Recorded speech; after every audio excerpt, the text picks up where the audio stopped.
اس نے اپنا ڈول کنویں میں لٹکا دیا۔ یوسف علیہ السلام اس ڈول میں بیٹھ گئے۔ انہوں نے جب ڈول نکالا تو اس میں ایک بہت ہی خوبصورت لڑکا آیا۔ وہ بہت زیادہ خوش ہو گئے کیونکہ اس زمانے میں غلاموں کی تجارت ہوتی تھی۔ وہ قافلہ حضرت یوسف علیہ السلام کو اپنے ساتھ مصر لے گیا اور انہیں ایک معمولی قیمت پر غلام کے طور پر بیچ دیا۔ عزیز مصر نے اس خوبصورت بچے کو خریدا اور اپنی بیوی زلیخا کو تحفے کے طور پر پیش کر دیا اور فرمایا کہ اسے بہت عزت اور احترام کے ساتھ رکھو۔ یہ بہت ممکن ہے کہ یہ ہمیں کوئی فائدہ پہنچائے گا یا ہم اسے بیٹا ہی بنا لیں۔ اس طرح حضرت یوسف علیہ السلام عزیز مصر کے ہاں پلے بڑھے۔ عزیز مصر نے حضرت یوسف علیہ السلام کو بیٹوں کی طرح رکھا۔ جب حضرت یوسف علیہ السلام بڑے ہوئے تو انہیں شاہی محل کی دیکھ بھال دے دی گئی۔ اللہ تعالیٰ نے مصر کی سرزمین میں حضرت یوسف علیہ السلام کے قدم جما دیے اور انہیں علم سے نوازا۔ جب یوسف علیہ السلام جوان ہوئے تو جوانی کے ساتھ ان کے حسن میں بھی اضافہ ہوا۔ اس میں یوسف واقعی بے مثال تھا۔ حضرت یوسف علیہ السلام اس دنیا کے سب سے خوبصورت شخص تھے۔ اللہ تعالیٰ نے خوبصورتی کو دو حصے میں بانٹا۔ آدھا حسن اس پوری دنیا کی تمام مخلوق میں تقسیم کرا اور باقی آدھا حسن صرف حضرت یوسف علیہ السلام کو ہی دے دیا۔ ماشاءاللہ، سبحان اللہ، یہ ہے حسن یوسف۔ عزیز مصر کی بیوی زلیخا حضرت یوسف علیہ السلام کے حسن کو دیکھ کر فدا ہو گئی اور اس نے حضرت یوسف علیہ السلام کے ساتھ بدکاری کرنے کا ارادہ کیا۔ پھر اس نے اپنے محل میں حضرت یوسف علیہ السلام کو اپنی طرف مائل کرنا شروع کیا۔ ایک رات زلیخا نے حضرت یوسف علیہ السلام کو سارے دروازے بند کر کے کہا کہ آئیے یوسف، میں نے یہ زیب و زینت صرف آپ کے لیے کی ہے۔ وہ حضرت یوسف علیہ السلام کو اپنی طرف مائل کرنا چاہتی تھی۔ پھر حضرت یوسف علیہ السلام نے کہا کہ اس سے اللہ کی پناہ، میں ایسا ہرگز نہیں کر سکتا۔ میں اپنے مالک کی بیوی کے ساتھ بدکاری کروں جس نے مجھے اپنے بیٹوں کی طرح پالا؟ یہ بہت بڑا ظلم ہے۔ جب زلیخا بار بار ضد کرنے لگی تو حضرت یوسف علیہ السلام وہاں سے بھاگے تو زلیخا اس کے پیچھے بھاگی۔ دونوں دروازے کی طرف دوڑے۔ زلیخا نے حضرت یوسف علیہ السلام کا کرتا پیچھے سے کھینچ کر پھاڑ دیا۔ دروازے کے پاس ہی عزیز مصر دونوں کو مل گئے۔ زلیخا چونک گئی اور اپنی بات سے پھر گئی، کہنے لگی کہ جو شخص آپ کی بیوی کے ساتھ برائی کا ارادہ کرے اس کی سزا یہی ہے کہ اسے قید کر دیا جائے اور کوئی دردناک عذاب دیا جائے۔ حضرت یوسف علیہ السلام نے کہا کہ میں گنہگار نہیں بلکہ یہی مجھے اپنی طرف مائل کر رہی تھی۔ قبیلے کے ایک شخص نے مشورہ دیا کہ اگر یوسف کا کرتا آگے سے پھٹا ہوا ہو تو زلیخا سچی ہے اور یوسف جھوٹ بول رہا ہے، پر اگر کرتا پیچھے سے پھٹا ہوا ہو تو یوسف سچا ہے اور زلیخا جھوٹ بول رہی ہے۔ جب عزیز مصر نے دیکھا کہ یوسف علیہ السلام کا کرتا پیچھے سے پھٹا ہوا ہے تو وہ بول اٹھے کہ یہ تو عورتوں کی چال بازی ہے، بے شک تمہاری چال بازی بہت بڑی ہے۔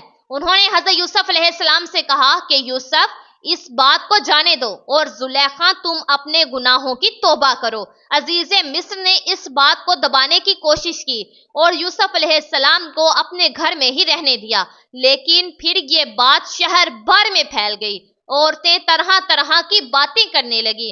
لوگ زلیخا کو تانے دینے لگے کہ عزیز مصر کی بیوی اپنے جوان غلام کو بہلانے بسلانے میں اور اپنی طرف مائل کرنے میں لگی ہوئی تھی۔ جب زلیخا تک یہ باتیں پہنچی تو اس نے سب کے لیے اپنے گھر میں ایک بڑی سی دعوت کا انتظام کیا اور سب عورتوں کو اپنے گھر میں بلایا اور سب عورتوں کے سامنے پھلوں کی ٹوکریاں رکھی گئی اور سب کو ایک ایک چھڑی دی گئی۔ پھر زلیخا نے حضرت یوسف علیہ السلام کو حکم دیا کہ سب کے سامنے مجلس میں پیش ہوں۔ جب شہر بھر کی ساری عورتوں نے حضرت یوسف علیہ السلام کو دیکھا تو ان کے حسن کو دیکھ کر اتنا زیادہ کھو گئیں کہ پھلوں کی بجائے چھری سے اپنے ہاتھوں کو ہی کاٹ لیا اور انہیں پتہ بھی نہیں لگا، اور وہ سب بول اٹھیں کہ یہ انسان تو ہرگز نہیں ہو سکتا، یہ تو کوئی فرشتہ ہے۔ اس وقت زلیخا نے کہا کہ یہ ہے وہ جس کے لیے تم سب مجھے تانے دے رہی تھی۔ اس کے بعد شہر کی ساری امیر عورتیں حضرت یوسف علیہ السلام کی عاشق ہو گئیں اور ہر ایک کی یہی خواہش تھی کہ کسی طرح سے حضرت یوسف علیہ السلام کو اپنی طرف مائل کریں، اور ہر ایک کی خواہش تھی کہ یوسف علیہ السلام ان سے محبت کرے۔ انہوں نے ہر وہ طریقہ اختیار کیا کہ کسی طرح حضرت یوسف علیہ السلام کے ساتھ بے حیائی کر لیں۔ حضرت یوسف علیہ السلام نے ان سب سے پریشان ہو کر اللہ سے دعا کی، اے میرے پروردگار، جس بات کی طرف یہ عورتیں مجھے مائل کر رہی ہیں، اس سے مجھے تو جیل کھانا پسند ہے، مجھے ان کے فریب اور چالوں سے دور کر دے۔ شہر بھر میں یہ بات پھیلتی چلی گئی۔ تب زلیخا اپنے شوہر کے پاس گئی اور کہا کہ اب کیا کیا جائے، معاملہ بہت بگڑ چکا ہے، اس بات کو دبانے کے لیے کچھ نہ کچھ تو کرنا چاہیے۔ عزیز مصر نے اپنی اور اپنی بیوی کی عزت بچانے کے لیے حضرت یوسف علیہ السلام کو قید خانے ڈلوانے کا فیصلہ کر لیا۔ پھر حضرت یوسف علیہ السلام پر بدکاری کی تہمت لگا کر انہیں قید خانے میں ڈلوا دیا۔ قید خانے کے لوگ جان چکے تھے کہ یوسف علیہ السلام بہت نیک ہیں۔ اس جیل میں دو لوگوں نے خواب دیکھے اور ان خواب کی تعبیر کے لیے وہ حضرت یوسف علیہ السلام کے پاس آئے۔ ان میں سے ایک نے کہا کہ میں نے اپنے آپ کو خواب میں شراب نکالتے ہوئے دیکھا ہے، اور دوسرے نے کہا کہ میں نے اپنے آپ کو دیکھا ہے کہ میں اپنے سر پر روٹیاں اٹھائے ہوئے ہوں جسے پرندے کھا رہے ہیں۔ ہم چاہتے ہیں کہ آپ ہمیں ہمارے خوابوں کی تعبیر بتائیں۔ حضرت یوسف علیہ السلام نے سوچا کہ یہ دین کی دعوت دینے کا بہترین موقع ہے۔ انہوں نے سب کو ایک اللہ کی عبادت کرنے کی دعوت دی۔ پھر انہوں نے فرمایا کہ میں تمہیں یہ بھی بتا سکتا ہوں کہ آج تم سب کو قید خانے میں کون سا کھانا دیا جائے گا، اور یہ علم مجھے میرے رب نے عطا کیا ہے۔ پھر جو کھانا حضرت یوسف علیہ السلام نے بتایا تھا وہی کھانا سب کو دیا گیا۔ سب حیران ہو گئے اور حضرت یوسف علیہ السلام پر ان کا یقین اور پختہ ہو گیا۔ پھر حضرت یوسف علیہ السلام نے ان کے خواب کی تعبیر بتائی کہ تم میں سے ایک تو اپنے بادشاہ کو شراب پلانے پر مقرب ہو جائے گا، لیکن دوسرے کو سولی پر چڑھا دیا جائے گا اور پرندے اس کا سر نوچ نوچ کر کھائیں گے۔ تعبیر سنتے ہی ان میں سے ایک قیدی کہنے لگا کہ میں نے یہ خواب دیکھا ہی نہیں۔ اس پر حضرت یوسف علیہ السلام نے فرمایا، یہ اللہ کا فیصلہ ہے اور تبدیل نہیں ہو سکتا۔ اور اس میں سے جو دوسرا تھا اس سے حضرت یوسف علیہ السلام سے فرمایا کہ اپنے بادشاہ سے میرا ذکر ضرور کرنا۔ اللہ تعالیٰ کو یہ بات بالکل پسند نہیں آئی کہ اللہ کی بجائے حضرت یوسف علیہ السلام نے بادشاہ سے سفارش لگوانا چاہی۔ حضرت یوسف علیہ السلام کو اپنی غلطی کا احساس ہوا اور انہوں نے اللہ سے فوراً معافی مانگی، توبہ کی، اور اللہ نے انہیں معاف کر دیا، پر قید خانے میں ان کی سزا کا وقت اور زیادہ کر دیا۔ پھر جیسے ہی حضرت یوسف علیہ السلام نے تعبیر بتائی تھی ویسا ہی ہوا۔ ان میں سے ایک کو پھانسی کی سزا دے دی گئی اور دوسرا بادشاہ کو شراب پلانے پر مقرب کر دیا گیا، لیکن وہ بادشاہ سے حضرت یوسف علیہ السلام کا ذکر کرنا بھول گیا، اور اس طرح سے حضرت یوسف علیہ السلام قید خانے میں 7 سال تک رہے۔ کسی کو بھی یہ خبر نہیں تھی کہ حضرت یوسف علیہ السلام قید خانے میں ہیں۔ کوئی ان کی سفارش لگانے والا یا قید خانے سے نکالنے والا نہیں تھا۔ ایک مدت بعد مصر کے بادشاہ نے ایک عجیب و غریب خواب دیکھا۔ بادشاہ نے کہا کہ میں نے خواب میں دیکھا ہے کہ 7 موٹی تائی فروا گائیں، جن کو 7 دبلی پتلی لاگر گائیں کھا رہی ہیں، اور 7 بالیاں ہیں ہری ہری اور دوسری 7 بالکل خشک۔ یہ خواب بادشاہ کو لگاتار آتا رہا اور اس خواب کو بادشاہ نے بہت زیادہ پریشان کیا ہوا تھا۔ بادشاہ نے سارے درباریوں اور بڑے بڑے پجاریوں کو بلایا کہ میرے اس خواب کی تعبیر بتاؤ، اگر تم خواب کی تعبیر بتا سکو تو۔ شہر کے نامی گرامی پجاریوں میں خواب کی تعبیر کرنے کی کوشش کی، مگر وہ کچھ بھی تدبیر نہ کر سکے، اور بادشاہ سے یہ کہہ دیا کہ یہ تو پریشان کرنے والا معمولی سا خواب ہے۔ پھر بھی بادشاہ کو یہ خواب لگاتار آتا رہا۔ پھر بادشاہ کو شراب پلانے والے قیدی کو حضرت یوسف علیہ السلام یاد آئے کہ وہ خوابوں کی تعبیر بتاتے ہیں۔ انہوں نے بادشاہ کے سامنے حضرت یوسف علیہ السلام کا ذکر کیا اور قید خانے جانے کی اجازت مانگی۔ پھر وہ قید خانے گیا اور حضرت یوسف علیہ السلام سے مل کر بادشاہ کے خواب کا ذکر کیا۔ تب حضرت یوسف علیہ السلام نے خواب کی تعبیر بتائی کہ اب جو 7 سال آئیں گے اس میں بہت بارش برسائی جائے گی اور فصل بہت اچھی ہوگی۔ تم 7 سال تک لگاتار گیہوں بویا کرنا اور فصل کاٹ کر اسے بالیاں یعنی چھلکوں سمیت ہی رہنے دینا۔ اس کے بعد 7 سال نہایت سخت قحط کے آئیں گے، تب تم وہ ذخیرہ کیا ہوا گیہوں استعمال کرنا۔ حضرت یوسف علیہ السلام نے صرف خواب کی تعبیر ہی نہیں بتائی تھی بلکہ اس کا علاج بھی بتایا۔ جب یہ بات بادشاہ کو بتائی گئی تو اس نے حضرت یوسف علیہ السلام کو قید خانے سے رہا کروانے کا حکم دے دیا، لیکن حضرت یوسف علیہ السلام نے انکار کر دیا کیونکہ وہ کسی احسان کے تحت رہا نہیں ہونا چاہتے تھے بلکہ اپنی بے گناہی ثابت کرنا چاہتے تھے۔ حضرت یوسف علیہ السلام نے فرمایا کہ اپنے بادشاہ سے پوچھو کہ ان عورتوں کا حقیقی واقعہ کیا ہے جنہوں نے اپنے ہاتھ کاٹ لیے تھے۔ قاصد واپس آیا اور اس نے بادشاہ کو حضرت یوسف علیہ السلام کا جواب سنایا۔ بادشاہ بہت حیران ہوا کہ اگر کسی قیدی کو 7 سال قید میں رہنے کے بعد رہا ہونے کا موقع ملے تو کوئی کیوں منع کرے گا۔ بادشاہ نے ان ساری عورتوں کو اکٹھا کروایا اور ان سے اس واقعے کی صحیح حقیقت پوچھی۔ ان سب عورتوں نے جواب دیا کہ ہم نے اپنے اپنے طریقے سے یوسف علیہ السلام کو بہکانے کی کوشش کی مگر ہم نے اس میں کوئی برائی نہیں پائی۔ زلیخا نے بھی اپنے سچ کا اظہار کیا کہ اسی نے یوسف کو اپنی طرف مائل کرنے کی کوشش کی تھی۔ اس سے حضرت یوسف علیہ السلام کی بے گناہی ثابت ہو گئی اور بادشاہ کی نظر میں یوسف علیہ السلام کی عزت اور بڑھ گئی۔ بادشاہ نے فرمایا کہ یوسف کو میرے پاس لاؤ اور میں انہیں اپنے خاص کاموں کے لیے مقرر کروں گا۔ جب حضرت یوسف علیہ السلام بادشاہ کے پاس پہنچے تو بادشاہ نے کہا کہ آج سے آپ ہمارے یہاں بے حد عزت دار اور ایماندار ہیں۔ تب حضرت یوسف علیہ السلام نے فرمایا کہ آپ مجھے ملک کے خزانوں پر مقرر کر دیجئے، میں باحفاظت کرنے والا اور باخبر ہوں۔ بادشاہ نے حضرت یوسف علیہ السلام کو ملک کا مکمل اختیار دے دیا اور ایک وقت ایسا آیا کہ بادشاہ کو حضرت یوسف علیہ السلام سے زیادہ بھروسے مند اور عزیز کوئی نہ ملا۔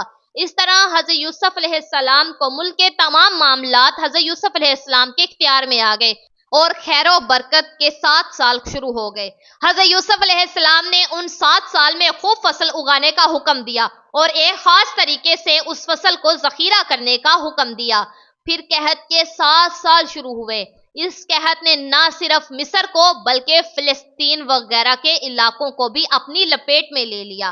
اب کیونکہ مصر بہت خوشحال تھا اور یوسف علیہ السلام نے 7 سال گیہوں بچا کر رکھا ہوا تھا، اسی لیے لوگ مصر آنے جانے لگے۔ فلسطین میں بھی قحط کی وجہ سے فصل ہونا بالکل بند ہو گئی۔ حضرت یعقوب علیہ السلام اور ان کے بیٹوں تک بھی قحط کے اثرات پہنچ گئے۔ ان کے علاقے میں نہ فصل ہوتی تھی نہ غلہ ملتا تھا، ملتا بھی تھا تو بہت کم۔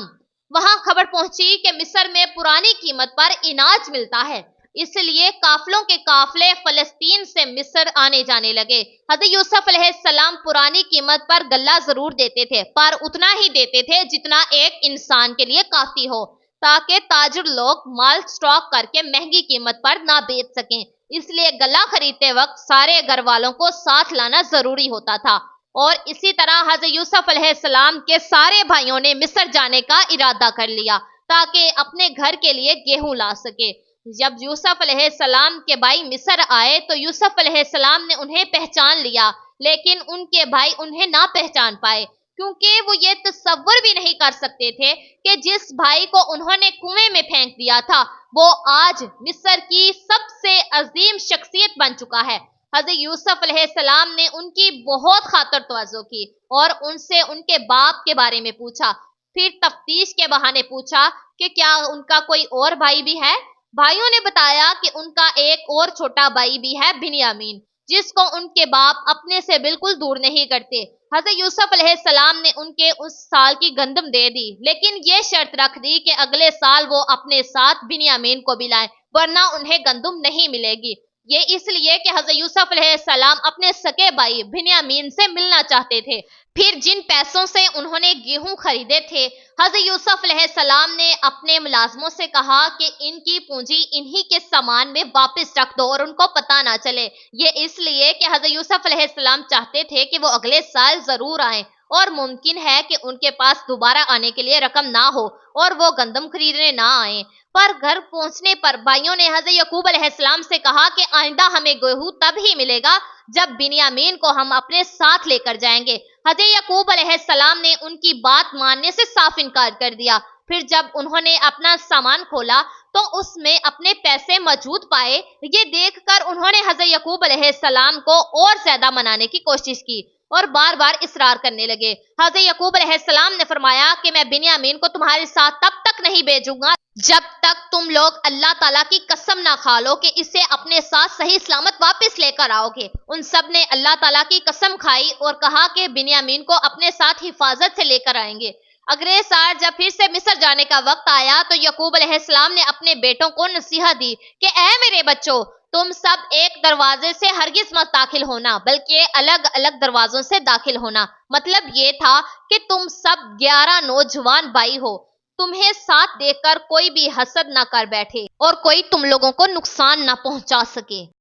جب سب بھائی مصر پہنچ گئے تو حضرت یوسف علیہ السلام نے ان کی پھر سے خدمت توجہ کی اور بنیامین کو اکیلے بلا کر انہیں گلے لگایا اور بہت پیار کیا اور انہیں بتایا کہ وہ ان کے بڑے بھائی یوسف ہیں۔ پھر حضرت یوسف علیہ السلام نے اپنے بھائی کو روکنے کے لیے ایک ترکیب سوچی۔ انہوں نے اپنے بھائی کے سامان میں پانی پینے کا پیالہ رکھ دیا۔ جب سب جانے لگے تو مصر کے رکھوالوں نے انہیں روکا اور ان کی تلاشی لی، یہ کہہ کے کہ شاہی پیالہ گم ہو گیا ہے۔ بھائیوں نے بولا کہ اللہ کی قسم ہم چور نہیں ہیں، انہوں نے چوری نہیں کی۔ انہوں نے کہا کہ اچھا، چور کی کیا سزا ہے اگر تم جھوٹے ہو؟ بھائیوں نے جواب دیا کہ اس کی سزا یہی ہے کہ جس کے سامان چورایا گیا ہو، چور اس کا غلام ہو جاتا ہے۔ یوسف علیہ السلام نے ان کے سامان کی تلاشی کروائی اور بنیامین کے سامان میں شاہی پیالہ مل گیا۔ بھائیوں نے فوراً کہا کہ اگر اس نے چوری کی ہے تو کوئی بہت تعجب کی بات نہیں، اس کا بھائی یوسف بھی پہلے چوری کرتا تھا۔ یوسف علیہ السلام کو اس بات کا بہت زیادہ برا لگا کہ اتنے سال بعد بھی ان کے بھائیوں کے دل ان کے لیے ذرا بھی صاف نہیں ہوا، وہ ابھی تک مجھ سے حسد کرتے ہیں۔ حضرت یوسف علیہ السلام نے اس بات کو اپنے دل میں ہی رکھ لیا اور یہ کہا کہ آپ لوگ بہت برے ہیں اور جو کچھ تم لوگ بیان کرتے ہو اس کا اللہ ہی گواہ ہے۔ اب سارے بھائی حضرت یوسف علیہ السلام کی منت سماجت کرنے لگے اور بولے کہ اے عزیز مصر، اس کے باپ بہت نیک، شریف اور برے عمر کے شخص ہیں، آپ اس کی جگہ ہم میں سے کسی کو رکھ لیں۔ حضرت یوسف علیہ السلام نے فرمایا کہ گنہگار کے سوا ہم کسی اور کو گرفتار نہیں کرتے، یہ ناانصافی ہوگی۔ وہ سب بھائی بے حد پریشان ہو گئے اور آپس میں مشورہ کرنے لگے کہ ہم بنیامین کو چھوڑ کر کیسے واپس جائیں گے؟ ہم نے تو اپنے باپ کو قسم دی ہے۔ ان میں سے ایک بھائی لاوی نے بولا کہ پہلے بھی ہم اپنے باپ کو یوسف کے متعلق تکلیف دے چکے ہیں، مجھ میں ہمت نہیں کہ اس بار بھی ان کا سامنا کر سکوں، اس لیے میں یہاں سے نہیں جاؤں گا، تم سب واپس چلے جاؤ۔ جب سارے بھائی فلسطین واپس پہنچے تو بنیامین کے واپس نہ آنے پر حضرت یعقوب علیہ السلام بہت زیادہ رنجیدہ ہو گئے۔ حضرت یوسف علیہ السلام کو تو وہ پہلے ہی کھو چکے تھے، اب ایک اور بیٹے بنیامین کی جدائی ان سے برداشت نہیں ہوئی۔ بھائیوں نے انہیں سارا واقعہ بیان کیا تو یعقوب علیہ السلام نے فرمایا کہ تم نے اپنی طرف سے کوئی بات بنا لی ہے جس طرح پہلے کیا تھا، بس اب صبر ہی بہتر ہے، بے شک اللہ علم اور حکمت والا ہے۔ حضرت یعقوب علیہ السلام یوسف علیہ السلام کی جدائی میں 40 سال تک روتے رہے۔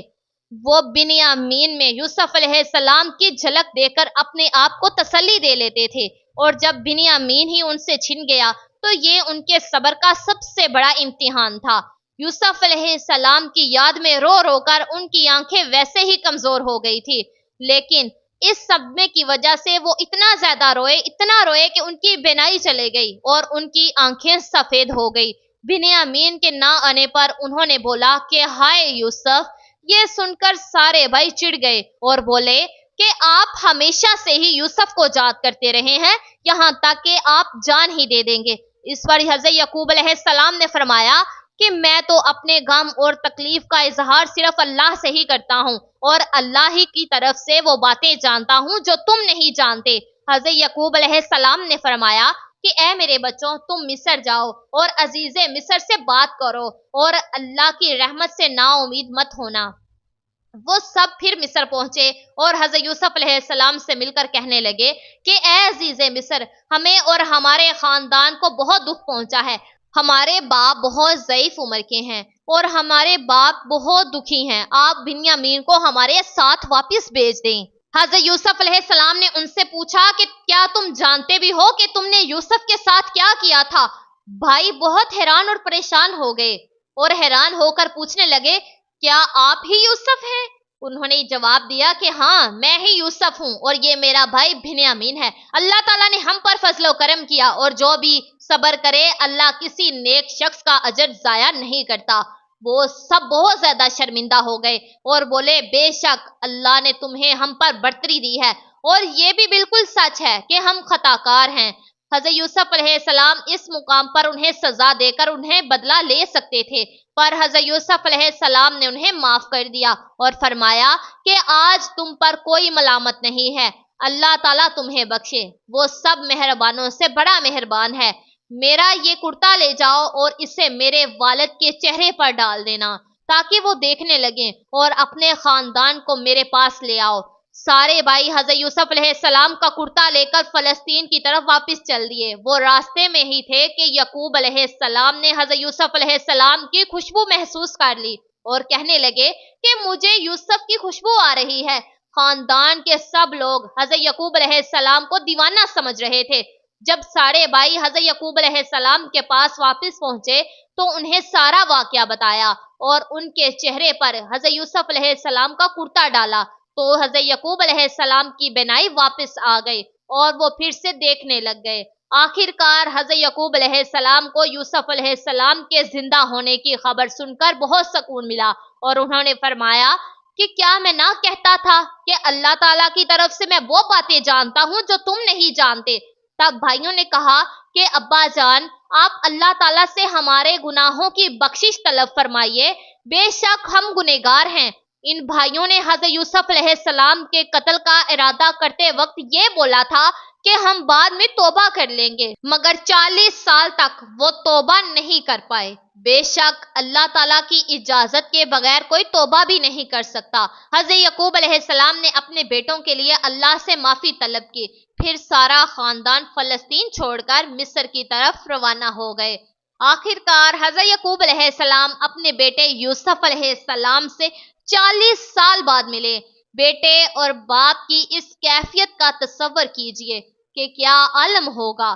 جب سارا گھرانہ حضرت یوسف علیہ السلام کے پاس پہنچ گیا تو یوسف علیہ السلام نے اپنے ماں باپ کو اپنے پاس جگہ دی اور انہیں تخت پر اپنے پاس بٹھایا۔